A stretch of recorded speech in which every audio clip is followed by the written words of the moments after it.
Hey Johns and Judases, we meet again. In this video, we're diving into one of the most beautiful and powerful practices that has shaped lives, cultures, and histories for thousands of years: prayer. We will answer 4 questions. 1. How believers are expected pray. 2. What is prayer and its importance in a believer's life? 3. What are the different types of prayers? 4. Is there an improper way of praying? So whether you're just starting out or you've been praying for years, this is for you, because the word of the Lord is always refreshing to the soul. So grab your Holy Bible, notebook, get comfortable, and let's talk about how we can connect with God in a real and life-changing way. So what exactly is prayer? At its core, prayer is a heartfelt conversation with God, a way to speak to Him, listen to Him, and open our hearts to His presence. It's not just reciting words, it's a relationship, a lifeline, and a place of surrender. And if you ever feel like you're not welcome to pray because you believe you're not worthy or holy enough to pray at that time, I'm here to tell you that God wants you to talk to Him. And let me prove it to you. In Jeremiah 33 verse 3, God says, "Call to me, and I will answer you, and show you great and mighty things which you do not know." He wants you to pick up the phone and dial Him up, and He will answer you. In Jeremiah 29 verse 12, God says, "Then you will call upon me and go and pray to me, and I will listen to you." Imagine sending a text to your friend, mother, or sibling asking them to call you back. You wouldn't just send that text unless you genuinely wanted them to call you. Well, in the same way, God has sent a text to you asking you to call Him. Will you answer the request? That powerless fallen angel, who I shall not name, loves to condemn God's people and bring up our past to make us feel unworthy.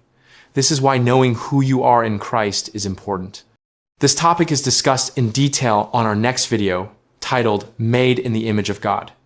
Check it out when you are done with this video. So please know that God wants us to be in constant contact and fellowship with Him. Let me prove it to you even further. Let's travel back to Genesis, to the day we all look back on and say, "Why, Eve? Why? Why?" Genesis 3 verse 8 says, "And they heard the sound of the Lord God walking in the garden in the cool of the day, and Adam and his wife hid themselves from the presence of the Lord God among the trees of the garden."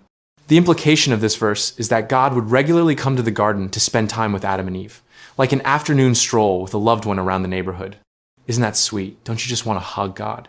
And the crazy part is, when they hid themselves, God called out and said, "Where are you?" This is a man, ladies and gentlemen, that worries when we are not in His presence. The Lord wants us to be in His presence. As we all know, the consequences of Adam's sin was the loss of those face-to-face moments with the Creator. But fortunately, Jesus, laying His life on the cross, brought back that presence to us in the form of the Holy Spirit who now dwells in us. If you are watching this video, my guess is you already know that prayer is important, but I want us to dive in on the biblical reasons of why prayer is important, just for a quick second. Well, the biggest reason is prayer can change bad situations, but most importantly, it changes us. I don't know about you, but I want to be changed and be like Christ. Prayer aligns our hearts with God's will, brings peace in chaos, strength in weakness, hope in darkness, and wisdom when we don't know what to do. Philippians 4, verse 6 and 7 says, "Be anxious for nothing, but in everything by prayer and supplication with thanksgiving, let your requests be made known to God, and the peace of God, which surpasses all understanding, will guard your heart and minds through Christ Jesus." In the world we live in today, fear, stress, and anxiety creep up in our lives too easily. And this verse tells us that we can find, and be at peace in that chaos through Christ. Ask Daniel, ask Paul, ask Jonah, and ask Moses.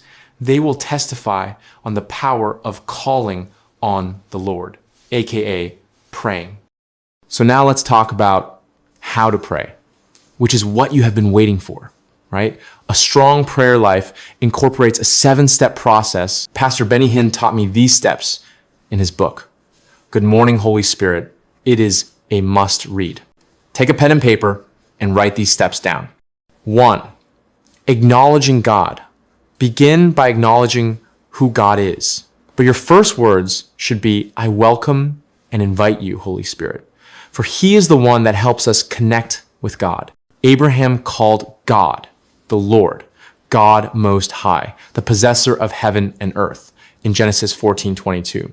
This is praising God for who he is and what he has done for you. Recognizing the Lord's power, mercy, love, and more in your prayer life is good.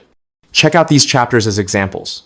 Psalms 19, Psalms 104, verse 1 to 4, Nehemiah 9, verse 5 to 6, and 1 Kings 8, verses 22 to 24. You can spend 10 to 15 minutes on this step as a beginner. 2. Supplication or petition. Let your request be made known to God. Unfortunately, this is the step most people spend far too much time on. Your entire prayer should not be concentrated on needs, wants, and desires. As we mentioned in Philippians 4, verse 6 to 7, that we are to take our requests to God as commanded. You can also spend 10 to 15 minutes on this step. It's okay to start small. God can help you grow as you walk with him. 3. Adoration. This is a time of absolute beauty and worship, loving him. This is when you receive new oil from the Holy Spirit, where your strength is renewed and you are mounted up on wings like an eagle. It may begin with, Jesus, I love you. It may feel awkward for some at first, especially if they're not used to saying those 3 words. However, with time, it gets easier. Trust me. I usually have a Hillsong instrumental track playing in the background to help lead me into worship. And suddenly you feel the presence of the Holy Spirit, and next thing you know, you look up at your watch and 2 hours has passed. Remember, the Holy Spirit is the reason behind Christ's victory on earth. We are told in Isaiah 11:2 concerning the coming Messiah, that the Spirit of the Lord will rest upon him, the Spirit of wisdom, counsel, and strength. So if Jesus was empowered by the power of the Holy Spirit, imagine how much we need him. 4. Intercession. This is when we pray on behalf of others, friends, family, coworkers, and so on.